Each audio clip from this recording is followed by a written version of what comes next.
Welcome to Idaho News 6. I'm your neighborhood reporter, Jessica Davis. Tonight, it's continuing team coverage. We're live in the field, carefully monitoring flooding in Malheur County. It's a story we've been following for the last 48 hours. And as we told you at 5 p.m., level 1 evacuation orders have been lifted in Vale as concerns about the levee there have eased. But a state of emergency has been declared in Malheur County to deal with the damage. In just a moment, Chief Meteorologist Scott Dorval joins us with an expert analysis. And neighborhood reporter Keith Burrell talks with residents still inundated with the water. But first, let's head out to our senior reporter Don Nelson, who joins us live with the very latest. Don, what's going on out there? Well, good news, Jessica, as you mentioned, that level 1 evacuation lifting, but the river is coming down. I think we got here around noon, midday, and since then I bet the water has come down at least 2 feet. Even just standing here over the last hour since we spoke to you at 5 o'clock, you can see where the water is starting to seep in. Well, let me show you something over here. This property over here is owned by a man who lives over here. He's got a business over here as well, Barney Edson. This whole field was flooded. Now you can see that line of snow up over the ridge.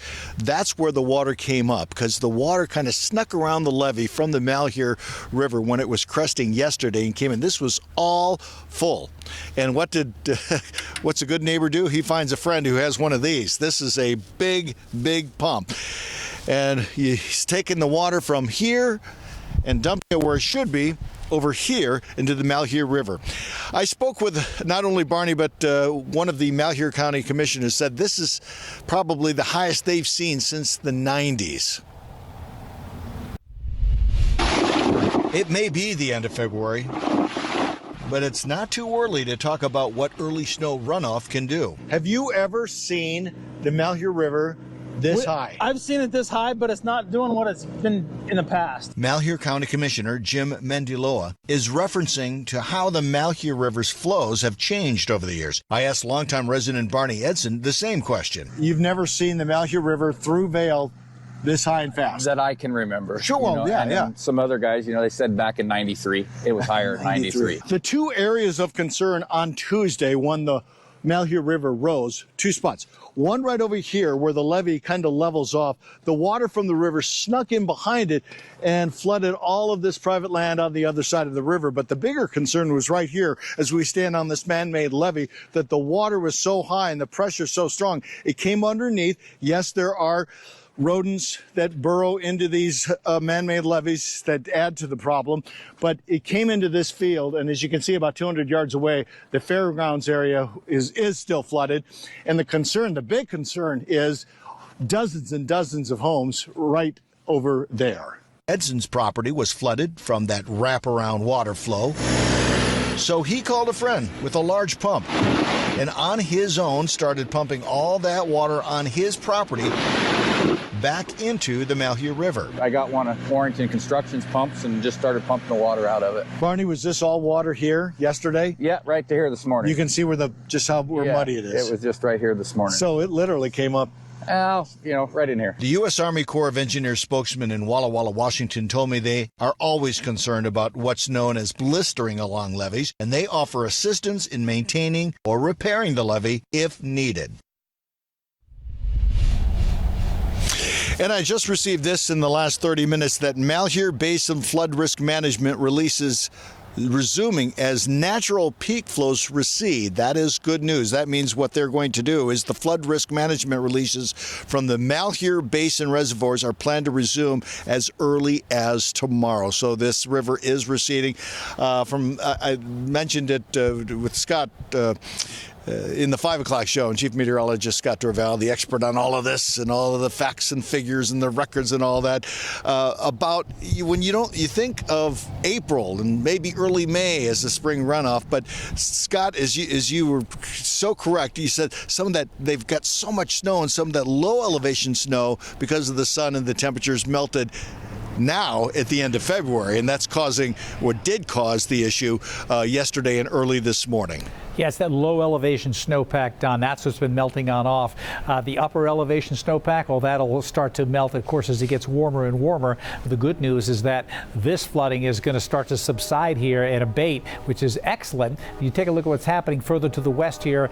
These are the gauge reports here. See this red, moderate? So in moderate flooding now. It was major before, so we've dropped down below that, but they're now doing those releases that we talked about. So they just taken the release out of the Owyhee Reservoir. This is the flood release that they have to release the water now, because when the main snow really comes down, they need to create space in the reservoirs. And for instance, the Owyhee Reservoir is 86% full. Great news. I mean, we're going to have plenty of water for the summer season, but now it's flood management, and they can now resume setting water down because of this particular water is going downstream, which is great news here. Take a look at the flood gauge. This is the latest number here. This is an up-to-date number at 21.88. Now, it's a deceiving line. It was up here. It should come down this way, and it's going to continue to drop. We'll go below flood stage by the time it gets to maybe as early as 11 o'clock tomorrow morning.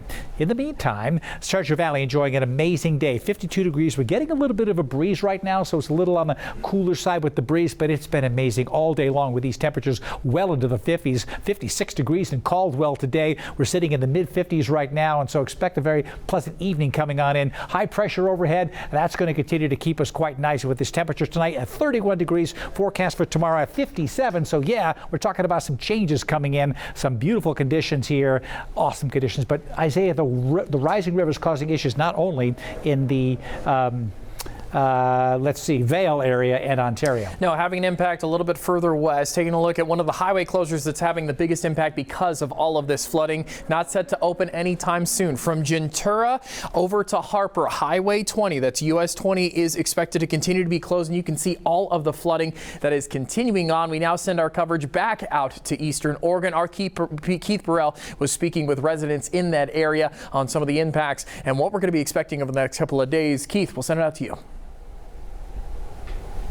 While residents here in Vale thankfully haven't been seeing any flood damage, the same cannot be said for 25 miles upstream in Harper, Oregon. Now, one Harper resident sent me some pretty amazing images of their farm buildings being flooded, and I spent a good portion of my day in Harper to see what they've been experiencing. My only warning was from some people who live upstream from us, who said that it's going to be bad. Brace yourselves. Do whatever you can, because it's the worst that they'd ever seen. Harper, Oregon, hit hard by flooding. The small Malheur County community is home to just over 100 people. On my way into town, I saw evidence of just how high the water got. Harper homeowner Rachel Else found herself surrounded by floodwaters. I couldn't even make it that far west due to road closures because of the flooding. You are stuck in your house. Like, you cannot get out right now unless it's by boat. Right, that's it. Boat or helicopter. No, we're surrounded. For these neighbors that I ran into while driving through Harper, this is the end of the road, as over the last few days, their road has completely washed away. Damages extending beyond infrastructure, flooded fields are going to make for a tricky spring. High waters leaving behind inches of silt, farmers might need to reseed certain areas. My understanding so far is that we're going to be able to replant, which is expensive, but that comes with the territory. You know, farming is something you do a lot for love, and you hope to make a profit that year. And Rachel also told me that in addition to the doubt about their crops, they haven't begun totaling this up, but they do not know what their damage is going to look like to their heavy farm machinery. From Vale, I'm your neighborhood reporter Keith Burrell for Idaho News 6. In Twin Falls, the ISDA is introducing yet another treatment to battle quagga mussels. Less impact to what we saw in the fall. I'm your neighborhood reporter Joey Martin, learning all about this new treatment and what impacts it'll have on the overall water quality of the Snake River. A massive payout for a former city employee accusing the Caldwell police chief of sexual harassment, gender discrimination, and retaliation. I'm your Caldwell neighborhood reporter Leslie Solis, looking into the claims and the settlement quietly reached last year. Amid several ongoing lawsuits alleging sexual harassment, gender discrimination, and retaliation inside the Caldwell Police Department, we're learning new details about a settlement reached last year with a former employee. I'm your Caldwell neighborhood reporter Leslie Solis, looking into the settlement details and claims that once again point the finger at Police Chief Rex Ingram. With ongoing allegations accusing the Caldwell police chief of misconduct, we're learning more about additional claims of workplace harassment in 2024. Idaho News 6 confirming with the Idaho County's risk management program that Chief Rex Ingram's former assistant received a $150,000 payout last July. She claims she was harassed and then demoted after speaking up. The 7-page email outlines the allegations with details of a series of incidents involving Chief Ingram that the former assistant says created a hostile work environment. We're choosing not to name the woman who says this started in July of 2022. That's when she claims Chief Ingram told her if she were a different type of woman, his wife would have had her fired. In June 2023, she claims the chief visited her apartment late at night, unannounced, to check on her during a thunderstorm. The woman claims she took several harassment concerns to Human Resources last February, and in April, she was offered a new position, which she considered a demotion. She resigned a few days later. As Idaho News 6 has reported, these concerns mirror complaints recently filed in 3 ongoing lawsuits, filed by 2 police officers and the department's HR director, all expressing concerns around gender-based harassment, discrimination, and retaliation within the Caldwell Police Department. I reached out to Chief Ingram for comment on the 2024 settlement. He tells me he will not allow allegations or lawsuits to distract the department from their mission of keeping Caldwell a safe community. While declining to comment on pending litigation, he said he is and always has been dedicated to professionalism and integrity.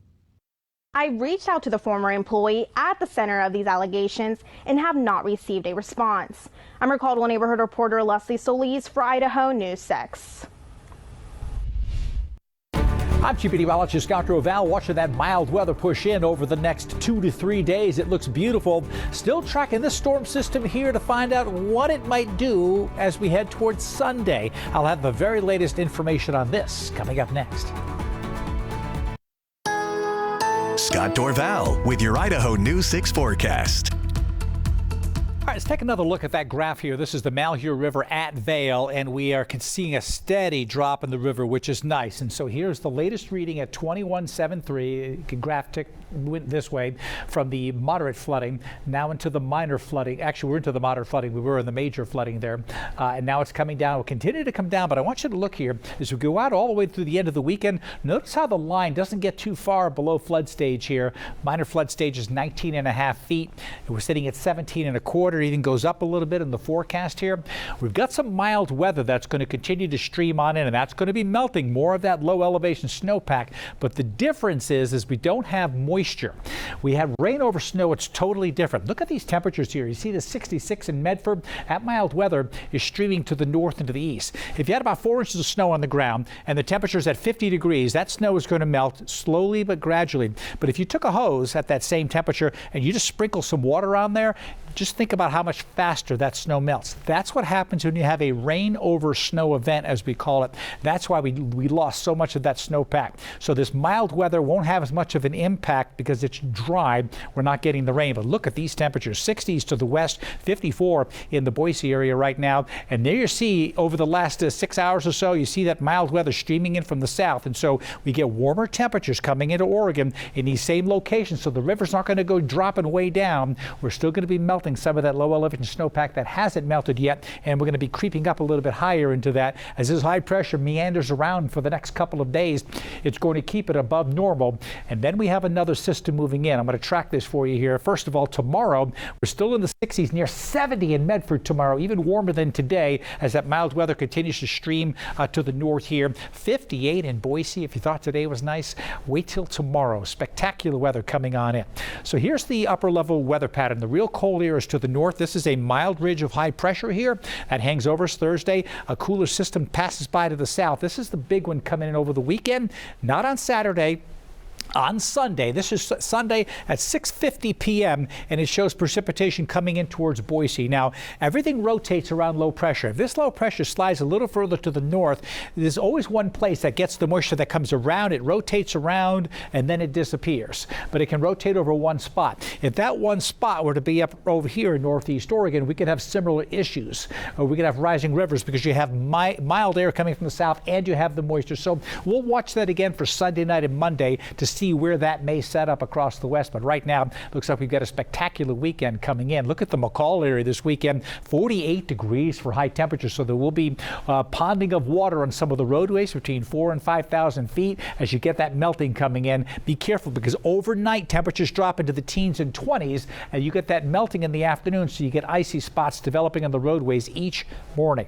Here's tomorrow, a spectacular day in the Treasure Valley. 57 in Boise, 55 in Mountain Home, 58 in Meridian, a little cooler in Weiser and Vail at 48 and 50 degrees still above normal. The McCall area tomorrow, there you see 45, 58 degrees in Riggins. Enjoy the mild weather. Spectacular weather continues through Saturday. Scott score 8 tomorrow, 9 on Friday, 8 on Saturday. Clouds will increase Sunday with rain showers coming in Sunday night and into Monday with just a little bit of a cool down.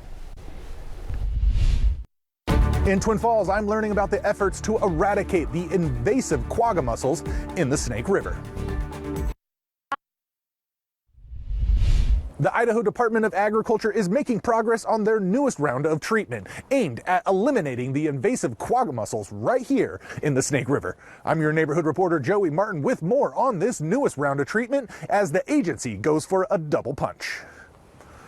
This week, the ISDA is starting a second small-scale treatment to battle the invasive quagga mussels in the Twin Falls area, introducing a new weapon in the form of a potash treatment, or potassium chloride. This is like a secondary treatment, less impact to what we saw in the fall. This is the next phase of the agency's treatment plan. Last year, crews used cleated copper to treat certain sections along the river. Now, with low water levels, the ISDA can hit other locations with this new treatment. And the focus of that treatment's been on the pools and ponds that don't really have a connection to the river, but are deep and where the species can exist. According to the ISDA, potassium chloride has been shown to be a very effective treatment for mussels, causing mortality in as little as 2 days. Now, with another new chemical-based treatment being released into the river, it inevitably raises questions of overall water quality along the Snake. While it's too early for samples on the new potash treatment, the Department of Environmental Quality says samples from last year's copper treatment showed promising results. We monitored the water until we saw that the state threshold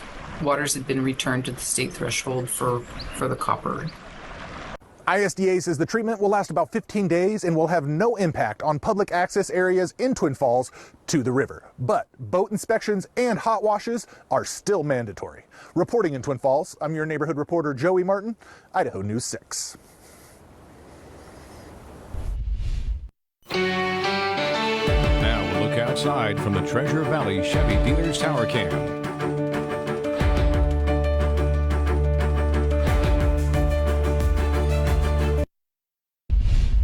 Final look at that forecast. If you thought today was nice in the Treasure Valley, wait till tomorrow with temperatures up 4 to 6 degrees from where they were.